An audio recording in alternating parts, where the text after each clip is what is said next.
Baik, tuan-tuan, puan-puan, sedang hadirin ibu ayah yang dikasihi sekalian, kita kembali ke kitab kita ini. Dan Jumaat lepas saya sebenarnya tertunggu-tunggu. Mungkin imam nak menyebut nama kitab ini, tapi tidak disebut. Tidak ada masalah. Kitab ini sebenarnya jarang-jarang dibaca, dikuliahkan di masjid. Ya. Yang disebut kitab Baqaratul Amani, kitab Aqidatul Najin, Faridatul Faraid, dan beberapa buah kitab lagi yang sewajarnya menjadi rujukan pengajian akidah khususnya di Terengganu. Disebut dalam khutbah Jumaat dan sentiasa disebut tentang perihal pentingnya berpegang kepada akidah ahli sunnah wal jamaah, Asy'ariyah dan Maturidiyah, khususnya di Terengganu ini. Jadi sewajarnya kitab-kitab yang tersebut dikuliahkan di masjid-masjid di seluruh negeri Terengganu. Kalau ada yang mengajar kitab lain, tuan-tuan dan puan-puan, itu melanggar fatwa, melanggar manhaj negeri Terengganu. Ya. Jadi jangan bawa tuan-tuan dan puan-puan manhaj lain itu. Baik. Dan kita lendangkan setiap pagi di sekolah Al-Asma'ul Husna dan Sifat 20 ini beserta dengan penerangan ringkasnya untuk kita terapkan kepada anak-anak kita supaya teguh berpegang kepada ahli sunnah wal jamaah. Kita tak mau nanti bila dah besar terpeleot pula pegangan akidahnya terlibat dengan macam-macam secularism, liberalism, pluralism, tu yang ism yang baru-baru, yang tradisional pun ada, Mu'tazilah, Qadariyah, Syiah, Khawarij, Mujassimah dan sebagainya. Ya, kerana ancaman akidah sangat hebat sekarang. Sangat hebat. Ya. Cuba tengok tuan-tuan baca tak dalam media, dalam TikTok, YouTube, Facebook, bagaimana komen anak-anak muda kita. Ya. Dan apabila difatwakan oleh mufti, bagaimana mufti itu diserang. Melayu, Islam. Jadi kita sangat bimbang tuan-tuan dan puan-puan.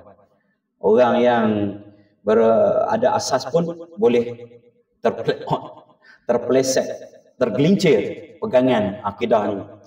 Kerana apa? Dunia terbuka, langit terbuka. Semua maklumat boleh diakses di hujung jari. Semua orang ada data. Ini cabaran kita tuan-tuan dan puan-puan, maka tidak boleh tidak. Kita kena perkukuhkan, mantapkan benteng akidah kita. Dan manhaj yang kita pegang ini adalah manhaj yang sudah diuji 1000 tahun lebih mempertahankan akidah Islamiah. Dan ini adalah akidah majority umat Islam yang dipanggil Sawadul A'zam. Sawadul A'zam. Ya. Baik. Satu lagi untuk sebagai mukaddimahnya kelintas. Sekarang ni ramai ruwaibidah. Ruwaibidah ni orang yang memanfaatkan kepetahannya bercakap sedangkan dia tidak berilmu. Kalau kita tengok latar belakang dia, latar belakang fizik, latar belakang bukan agama. Ada pilot pun ada juga. Bukan latar belakang agama. Tapi mereka bercakap sampai ke tahap hakikat makrifat. Menyesat-nyesatkan ulama-ulama besar, An-Nawawi, Al-Ghazali, Al-Asqalani dan sebagainya. Ini dipanggil ruwaibidah. Ruwaibidah ni berbekal kepada kepetahan bercakap, kemudian hasil daripada pembacaan, tengok pula YouTube dan sebagainya, maka mereka boleh buat, boleh mendakwa, boleh mengajar, ramai pengikutnya. Dan kita tengok sangat menyanjung, pengikutnya jadi ta'assub pula. Itu bahaya tuan-tuan dan puan-puan. Terutamanya hubaya yang datang daripada negara seberang, negara jiran kita. Contoh. Ya, tuan-tuan tengoklah macam-macam ajaran yang sampai ke Malaysia ini. Di kampung saya ada Rabbul Masyriq. Mari daripada sana juga. Ya. Jadi hati-hati. Itu sebagai muqaddimah kita, tuan-tuan dan puan. Kitab Hidayatul Mutafakkirin, muka surat yang ke-18 atas sekali. Qala al-musannifu rahimahullahu ta'ala nafa'ani wa iyyakum bi'ulumihi fid darain. Ke-10-nya hayat. Ke-10-nya maksudnya itu kalau kita ngaji pondok dia akan sebut ni dhamir balik pada mana, dia kata balik pada sifat 20. Ke-10 hak daripada 20. Nya itu panggil dhamir, kata ganti nama. Ya. Dan ke-10 daripada 20 sifat. Sifat apa ni tuan-tuan dan puan-puan? Masih kita memperkatakan sifat ma'ani. Sifat yang keberapa daripada sifat ma'ani? Sifat ma'ani ada berapa tuan-tuan? Tuan-tuan ingat? 7 ya? 7. Ini sifat yang Qudrat, iradat, ilmun, hayyun. Hayat, sifat yang keempat daripada sifat ma'ani yang 7. Itu dia. Dan tartib, ini dipanggil tartib. Tartib, ada tartib zikri. Ini tartib zikri. Tartib zikri maksudnya hanya untuk tujuan untuk menyebut. Tidak bermaksud bahawa mengikut kepentingannya, mengikut kebesarannya, mengikut kemuliaannya, mengikut turutan yang perlu disebut dulu. Tak. Hanya sekadar untuk menyebut. Mustahil kita nak sebut 20 sifat tu serentak. Dia mesti tak nombor 1, nombor 2, nombor 3. Yang pertama, yang kedua, yang ketiga. Dia bukan adat tertibi, bukan adat wuku'i dia panggil. Tertib wuku'i bukan. Ni pun penting juga tuan-tuan dan puan-puan. Apa pula tartib wuku'i, tartib zikri ni? Tartib tu susunan.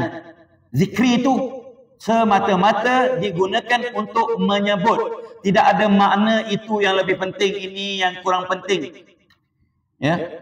Macam ni ranking nombor 1, ni ranking nombor 2, ranking nombor 3. Itu dipanggil tartib wuku'i. Bukan tartib wuku'i, tartib zikri sahaja. Ya, saya biasa tengok tuan-tuan dan puan-puan, ramai pelancong-pelancong, termasuklah yang kehidupan nomad, berpindah daripada negara ke negara. Malam semalam pun saya tengok seorang Amerika perempuan berkulit hitam. Dia 8 buah negara yang dia pergi, kemudian Malaysia ni dia patah balik. Yang kali yang kedua, kerana dia sangat suka duduk di Malaysia. Dia dah duduk 4 bulan. Dia sangat suka dengan orang Malaysia. Ya, walaupun dia kata macam-macam lah dia puji, tuan-tuan tengoklah. Cuma ramai yang menyebut ada 15 perkara yang dia suka, 10 perkara yang dia suka tentang Malaysia, 7, macam-macam lah. Ya, tapi 3 ni mesti disebut. People, food and nature. Orangnya, rakyat, semua baik-baik, termasuk semua bangsa baik, terutamanya orang Melayu, khususnya disebut begitu. Dan yang keduanya, makanan fusion. Fusion maksudnya macam-macam makanan ada. Manusia pun macam-macam orang ada di Malaysia. Ya. Kemudian nature macam-macam pun ada. Ya. Sungai ada, laut ada, air terjun ada, air panah ada. Tuan-tuan nak apa? Banjir pun ada. Ada kawan beritahu, lepas saya pergi kuliah di sebuah masjid, dia kata gurun pun ada ustaz di Malaysia. Oh iya ke? Saya tak tahu ada gurun. Ada di Kedah kata dia. Allah, gurun Kedah. Gurun Kedah ya. Tu. Jadi dia menyebut, dia akan sebut, saya menyebut ini adalah bukan ini yang pertama kerana dia hebat dan sebagainya. Lepas tu yang kedua hebat, yang ketiga hebat. Tak. Saya menyebut hanya sekadar menyebut. Tak kira dia sebut makanan dulu ke, orang dulu ke, tapi sama dia kata, sama. Tu tuan, dia panggil tartib zikri. Bukan tartib wuku'i. Kalau tartib ta'akuli ada lagi satu. Mungkin ya. Tertib mengikut disusun tu ada makna akal sikit, makna logik dia sikit. Betul lah. Yang pertama disebut wujud. Tak? Wujud. Sebab asasul ilahiyat, asas ketuhanan ini yang pertama wujud lah. Ya. Lepas itu bila Allah SWT wujud dia mesti wujud yang hakiki. Dia mesti tidak ada yang menciptanya, dia tak ada permulaan. Maka disebut qadim, disebut qidam. Qidam tu qidam zati, itu wujud yang tidak ada permulaan secara hakikinya, mutlak. Lepas disebut qidam itu, bila dia qidam tidak ada permulaan, mesti dia tidak ada akhir. Dia disebut baqa. Dan bila dia wujudnya wujud yang tersendiri, maksudnya wujud yang secara Allah Subhanahu Wa Taala. Kemudian qidam pula tidak ada permulaan, kemudian baqa pula tidak ada pengakhirannya. Maka dia bersalahanlah dengan makhluk. Disebut mukhalafatul hawadis. Bila dia bersalahan dengan makhluk, tak sama dengan makhluk, maka dia tidak ada yang menciptanya. Maka disebut qiyamuhu bi nafsi, tidak berhajat kepada apa-apa selain daripada dia sendiri. Dia maksudnya jangan kalau Allah berhajat pada Allah, tak. Maksudnya ialah dia adalah qiyamuhu bi nafsi, tidak berhajat kepada siapa-siapa, apa-apa, tidak berhajat kepada zat untuk dia wujud dan tidak berhajat kepada pencipta dia. Kemudian disebut wahdaniyah, termasuk tu dia esa, tunggal, tidak berbilang-bilang. Maka itu dipanggil tertib ta'akuli, ada makna ta'akuli. Maksudnya apa? Logik. Tapi bukan berarti Allah yang mula, Allah itu sifat paling agung. Yang kedua qidam. Nombor 3 paling agung. Bukan maksud begitu. Maksud dia lebih pada hanya tujuan untuk menyebut sifat Allah SWT maha sempurna, maha mulia, serupa. Sifat-sifatnya itu serupa. Darjat, kedudukan, kemuliaan dari segi qadimnya, baqa'nya, wahdaniyahnya, dan serupa dengan zat Allah SWT. Kerana zat dan sifat tidak boleh dipisahkan. Dia itulah sebenarnya. Cuma zat lain, sifat lain. Zat maksud zat, sifat sifat. Tapi dia itulah. Ya, Allah berkuasa. Allah menjadikan sesuatu dengan kudrahnya. Kita tak boleh sebut kudrah saja yang menjadikan. Tak, hakikatnya Allah yang menjadikan. Cuma Allah menjadikan dengan sifat kudratnya. Itu tuan-tuan dan puan-puan, sebab itu tidak boleh dipisahkan. Sifat dan zat. Dia qadim, dia baqa. Ya. Dan dia tidak serupa dengan makhluk.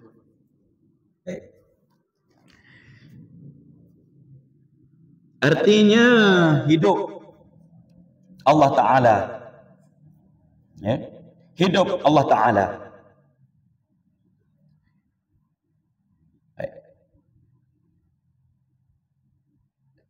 Tetapi tiada dengan ruh dan nafas. Bukan macam makhluk. Kalau makhluk dengan roh, kita dengan roh. Ada nafas. Tak boleh kita isbatkan bahawa Allah itu hidup dengan sifat hayatnya, dengan roh. Dan roh itu qadim. Walaupun kita kata roh Allah itu qadim. Tidak ada permulaan. Baqa. Tak boleh. Kerana dengan roh ni makhluk. Kita dengan makhluk. Baik. Apa kaitannya dengan sifat-sifat yang sebelum ini? Dengan sifat nafsiyah, wahdaniyah, wujud. Dengan sifat salbiyah yang 5 itu, apa kaitannya? Sifat hayat bagi Allah Subhanahu Wa Taala ni, tuan-tuan dan puan-puan, yang pertama kaitan dia dengan sifat nafsiyah, dia wujud, benar-benar wujud, ada pada Allah Subhanahu Wa Taala. Yang kedua, sifatnya dengan kaitannya dengan sifat salbiyah. Allah itu qidam, qadim.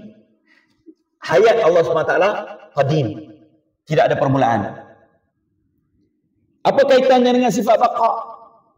Hayat Allah Subhanahu Wa Taala ni dia baqa, dia tidak ada akhirnya, tidak akan musnah, tidak akan mati-mati. Dan hayat Allah Subhanahu Wa Taala ni dia tak sama dengan hayat makhluk, dengan hayat kita, dengan kehidupan kita. Kita hidup dengan ruh, dengan nafas, dengan ada darah, ada daging. Allah Subhanahu Wa Taala itu tidak. Dia mukhalafatul lil hawadis. Dan kaitannya dengan qiyamuhu bi nafsih, dia berdiri sendiri, maksudnya tidak ada yang menjadikan hayat Allah Subhanahu Wa Taala itu. Wahdaniyah, dan sifat hayat Allah Subhanahu Wa Taala ini tidak berbelang-belang. Tidak ada duanya, tidak ada tiganya, saja. Satu saja. Ya. Sifat hayat bagi Allah Subhanahu Wa Taala satu saja. Tidak. Dia ada kaitan dengan sifat-sifat yang sebelum ini. Ada viral sekarang tuan-tuan dan puan, terutama di negara jiran kita. Nama besar. Isu ruh kekal. Ruh qadim. Okay? Kita akan sentuh. Dalam kitab ni, 2 muka hampir. Sentuh tentang ruh. Dah lama dah sebenarnya yang mendakwa ruh ni qadim. Ruh qadim ni kata, kerana ruh itu ditiupkan. Nanti kita akan sentuh secara khususnya, kerana bila orang menjual, laku rupanya. Asal ada orang jual saja pun ada orang beli. Kullu saqitin laqit, kata orang Arab. Setiap yang jatuh itu mesti ada yang mengutip. Betul. Walaupun mabuk biskut, mesti ada yang kutip. Paling-paling tidak semut. Tak. Rupa-rupanya bila dia jaja, ramai pula pentaksubnya. Sudah tuan-tuan dan puan. Sebab itu kitab kita ni di awal-awalnya lagi telah mendedahkan kepada kita tentang ajaran-ajaran yang jenis begini. Dia akan pergi kepada zindik, sandaqah. Zindik ni apa tuan-tuan dan puan? Tuan-tuan ingat tarikh yang kita bagi itu? Seseorang yang nampaknya Islam, di luarnya Islam, dan dia beramal dengan ajaran Islam itu. Tetapi di dalam hatinya penuh dengan i'tiqad kufur. Dan dia merasakan itu adalah kebenaran. Sebenarnya dia itu zindik. Zindik hukumnya kafir. Kekal dalam neraka. Dia berbeza dengan munafik. Dia macam munafik juga. Munafik kan dia menzahirkan yang Islam, menyembunyikan yang kufur. Yuzhirul Islam wa yubatinul kufra. Itu munafik. Tapi dia berpura-pura. Zindik ini dia tidak berpura-pura. Dia menganggap ataupun mengiktikadkan bahawa diri dia betul. Sedangkan i'tiqad itu i'tiqad kufur. Ini bahaya tuan-tuan dan puan. Ya. Kalau mengatakan roh itu qadim, maka dia mengatakan bahawa ada lagi benda lain yang qadim seperti qadimnya Allah Subhanahu Wa Taala. Syirik. Boleh jadi syirik. Yang qadim hanya Allah Subhanahu Wa Taala. Qadim zati, qadim hakiki, qadim yang betul-betul. Bukan qadim yang zamani, qadim idhafi dan sebagainya. Jadi bahaya ni tuan-tuan dan puan. Tuan-tuan pegang. Selain daripada Allah SWT, ma siwallah makhluk. Makhluk daripada khalaqa. Khalaqa yang cipta. Telah mencipta. Makhluk isim maf'ul yang dicipta. Sang pencipta dipanggil Al-Khaliq. Al-Khaliq. Ya, salah satu daripada nama-nama Allah Al-Husna, Al-Asma'ul Husna. Al-Khaliq. Apa makna Al-Khaliq? Sang pencipta yang maha mencipta. Siapa yang kena cipta? Makhluk. Kita alamin semua selain daripada Allah SWT makhluk. Maka roh juga makhluk. Maka roh selain daripada Allah SWT. Atau pegang tuan-tuan dan puan. Maka hayat Allah SWT tanpa roh mustahil ia mati. Dan kita sebut tadi bahawa hayat Allah SWT ini qadim dan baqa. Tidak ada awal, tidak ada akhir. Dia tidak mati-mati. Kullu syai'in halik.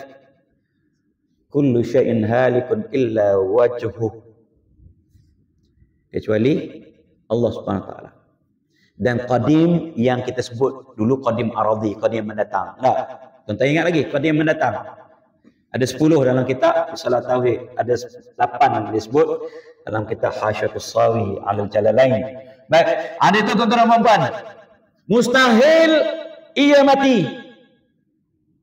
Kenapa kita sebut mustahil? Akal kita tidak boleh terima. Mustahil di sini mustahil akli dia panggil. Mustahil secara akal. Kenapa kita sebut juga yang lawannya? Ini ada orang dia sebut dalam unsur persendaan. Gitu. Dia senda-sendakan. Apa dia?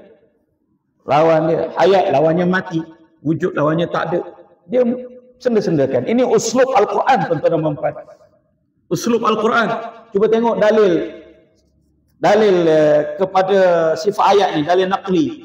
Dia muka surat 20 tuan-tuan. Wa tawakkal 'alal hayyil ladzi la yamut. Wa tawakkal 'alal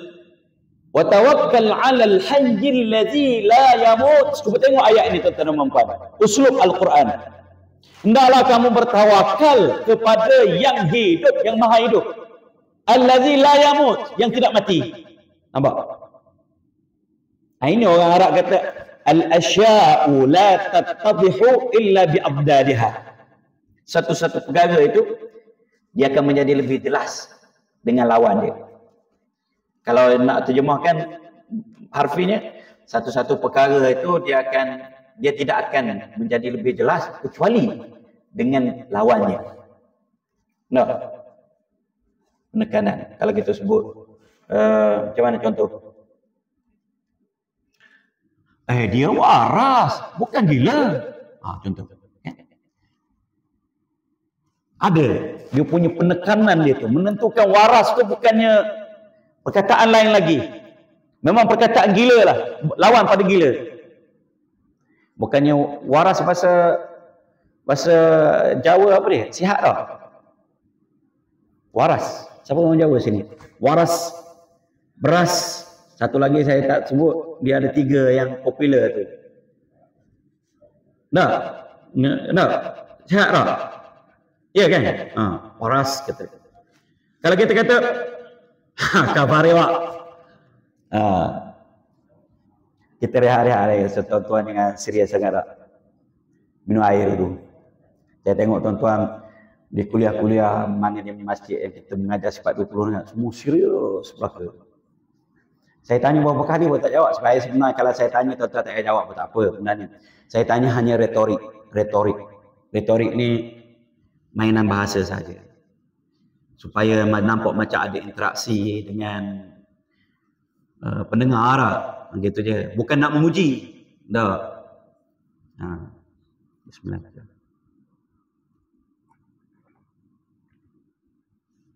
Baik. Apa tadi? Waras. Dia waras. Bukan gila. Tak gila dia. Nampak? Jelas. Jadi ini uslub Al-Quran sebenarnya. Apa pula masalahnya? Betul ke tak betul ni? Al-hayat. Hidup. Lawannya al-maut. Betul ke tak betul? Betul lah. Apa pula masalahnya? Masalah pada dia. Pada yang berpetikaikan itu. Pada yang mempersendakan itu. Itu masalah. Baik. Masalah hati kot. Dan barang yang pada maknanya, pada makna mati. Apa? Musnah, binasa. Iaitu hidup dengan roh. Mana makhluk hidup dengan roh. Dan dengan nafas. Ada turun naik nafasnya memerlukan oksigen. Dan dengan sempurna mizaj. Dan dengan sempurna hajat. Sempurna ada derianya. Ada inderanya. Boleh menyentuh. Boleh memegang. Boleh merasa. Boleh lapar. Contoh. Boleh bam. Sempurna pula kekuatan anggotanya. Sempurna pula hajatnya. Memerlukan nasi bila dah lapar. Air. Perlu tidur. Ngantuk pula dia. Ada. Tak. Kerana sekaliannya itu mustahil atas Allah Ta'ala. Mustahil. Itu adalah sifat makhluk. Sifat makhluk. Ada anak pula. Lagi sifat makhluk. Walam yakul lahu kufuwan ahad. Lam yalid walam yulad. Walam yakul lahu kufuwan ahad.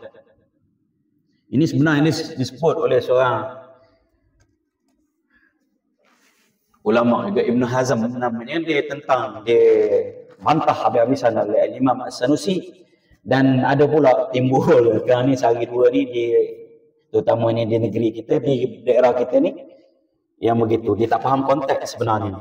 Konteks. Rujuk mana-mana kitab tafsir, tak ada yang mengatakan bahawa Allah SWT itu boleh beranak. Yang ada ittikhaz. Ittikhaz itu tafsirannya tabanni. Maksudnya mengambil, bukan melahirkan anak. Bukan melahirkan anak. Mengambil, menjadikan dia sebagai anak. Tapi anak itu sebagai anak angkat. Macam tabanni ni anak angkat lah. Sebab Allah SWT menjawab sebenarnya. Itu kena tengok konteks. Ayat itu menjawab orang-orang musyrikin yang menganggap bahawa para malaikat itu adalah anak-anak perempuan Allah SWT. Jadi Allah kata, kalau Allah itu mengambil anak, kalau Allah mengambil anak, dah tentu Allah akan memilih yang lebih dominan, yang lebih baik, yang lebih lengkap. Takkan anak Allah SWT perempuan, anak perempuan. Ialah anak perempuan ini dia terbatas kan. Macam-macam dia punya kita panggil apa? Ikatan dia, sekatan dia. Misalnya waktu uzur tak boleh nak berpuasa, tak boleh nak sembahyang, boleh nak masuk ke masjid. Gitu maksudnya. Bukan melahirkan anak. Kalau melahirkan anak, berat tuan-tuan dan perempuan. Ada isteri pula. Ramai dah yang masuk Islam tuan-tuan dan perempuan berdebat pasal soal ni. Kerana konsep anak Allah SWT ni terlalu lemah untuk dipertahankan. Tuan-tuan tengok dalam media sosial, debat-debat, petikan-petikannya tu. Ramai yang masuk Islam kan. Baik. Sangat sukar untuk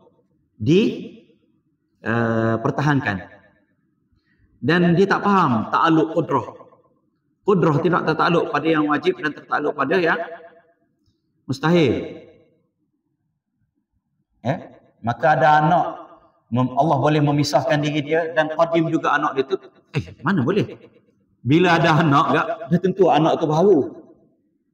Dah tentu baharu, dah tentu makhluk. Kerana ada yang menjadikan ataupun memisahkan ataupun perempuan. Takkan dia Allah tu qadim, anaknya baharu. Hadis. Jadi terpelik sangat ni, orang panggil terpelik sangat ni pemikiran. Baik.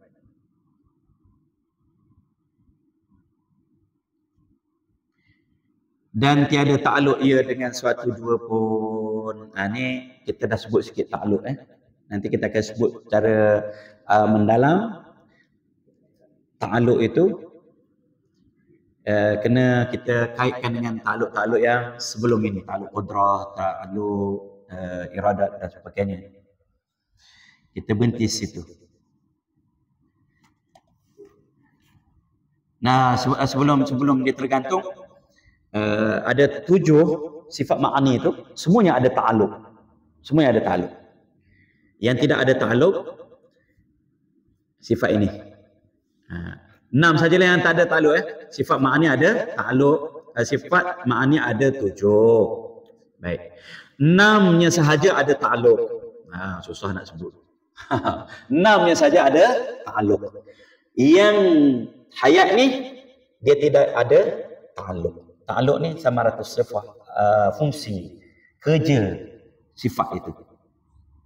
Baik. Wallahu a'lam bishawab. Wabillahi taufiq wal hidayah. Wassalamualaikum warahmatullahi wabarakatuh. Kita akhiri majlis kita dengan membaca surah Al-Asr dan tasbih kafar.